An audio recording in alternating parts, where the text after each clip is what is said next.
नमस्कार। ज्योतिष एक दिव्य प्रकाश चैनल में आप सबका स्वागत है। दोस्तों, आज हम जानेंगे भगवान गणेश जी ने तुलसी जी को वृक्ष होने का श्राप क्यों दिया। आइए जानते हैं माँ तुलसी के वृक्ष होने का क्या कारण था। एक समय की बात है, माता तुलसी प्रभु नारायण की भक्ति के हेतु निमित्त तीर्थों पर भ्रमण करती हुई गंगा के तट पर जा पहुंची। वहां उन्होंने गणेश भगवान को देखा, जो तपस्या कर रहे थे, जो अत्यंत सुंदर, शुद्ध और पीतांबर धारण किए हुए थे। सुंदरता जिनके मन का अपहरण नहीं कर सकती, जो कामना रहित, जितेंद्रियों में सर्वश्रेष्ठ और योगींद्रों के गुरु है, तथा मंद मंद मुस्कुराते हुए जन्म मृत्यु और बुढ़ापे का नाश करने वाले हैं। श्री कृष्ण के चरण कमलों का ध्यान कर रहे थे। उन्हें देखते ही तुलसी का मन गणेश की ओर आकर्षित हो गया। तब तुलसी उनसे लंबोदर तथा गजमुख होने का कारण पूछकर उनका उपहास करने लगी। ध्यान भंग होने पर गणेश जी ने पूछा, हे वत्से, तुम कौन हो? किसकी कन्या हो? यहाँ तुम्हारे आने का क्या कारण है?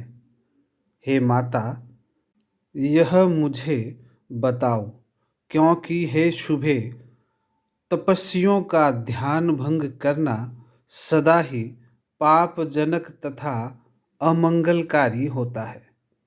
हे शुभे, श्री कृष्ण कल्याण करे, कृपा निधि विघ्न का विनाश करे और मेरे ध्यान भंग से उत्पन्न हुआ दोष तुम्हारे लिए अमंगलकारक ना हो।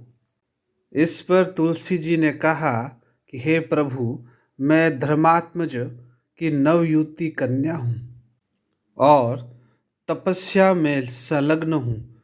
मेरी यह तपस्या पति के प्राप्ति के लिए है, अतः आप मेरे स्वामी हो जाइए।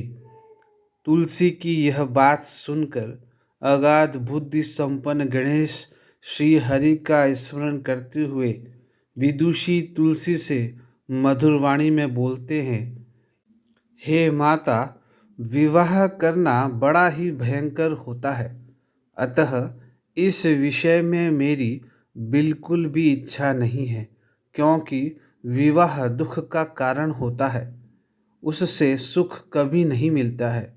यह हरि भक्ति का व्यवधान और तपस्या के नाश का कारण है, मोक्ष द्वार का किवाड़ है एवं भवबंधन की रस्सी, गर्भवास का कारक, सदा तत्व ज्ञान का छेदक और संशयों का उद्गम स्थान है। इसलिए हे महाभागे, मेरी ओर से मन लौटा लो और किसी अन्य पति की तलाश करो। गणेश के ऐसे वचन सुनकर तुलसी को क्रोध आ गया। तब वह साध्वी गणेश को श्राप देती है और बोलती है, तुम्हारा विवाह होगा। यह सुनकर गणेश ने भी तुलसी को श्राप दिया, तुम निसंदेह असुर द्वारा ग्रस्त होगी। तत्पश्चात महापुरुषों के श्राप से तुम वृक्ष हो जाओगी। गणेश इतना कहकर चुप हो गए। उस शाप को सुनकर तुलसी ने फिर सुरश्रेष्ठ गणेश की स्तुति की। तब प्रसन्न होकर गणेश ने तुलसी से कहा कि हे माता, तुम पुष्पों की सारभूता होगी और कालांश में स्वयं नारायण की प्रिया बनोगी। हे महाभागे, यूँ तो सभी देवता तुमसे प्रेम करेंगे, परंतु श्री कृष्ण के लिए तुम विशेष प्रिय होगी। तुम्हारे द्वारा की गई पूजा मनुष्यों के लिए मुक्तिदायिनी होगी और मेरे लिए सर्वदा तुम त्याज्य होगी। तुलसी से यह कहकर गणेश जी पुनः तप करने चले गए। वे श्री हरि की आराधना में व्यग्र होकर बद्रीनाथ को प्रस्थान कर गए।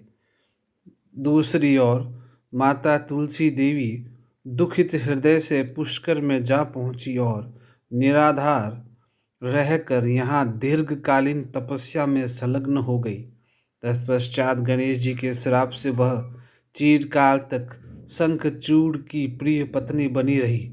तदंतर में असुर राज शंखचूड़ का शंकर जी के त्रिशूल से मृत्यु को प्राप्त होना तय था। तब जाकर नारायण प्रिया तुलसी कलांश में वृक्ष भाव को प्राप्त हो गई। अगली जानकारी के लिए जुड़े रहे मेरे चैनल ज्योतिषिक दिव्य प्रकाश से। धन्यवाद। जय श्री कृष्ण।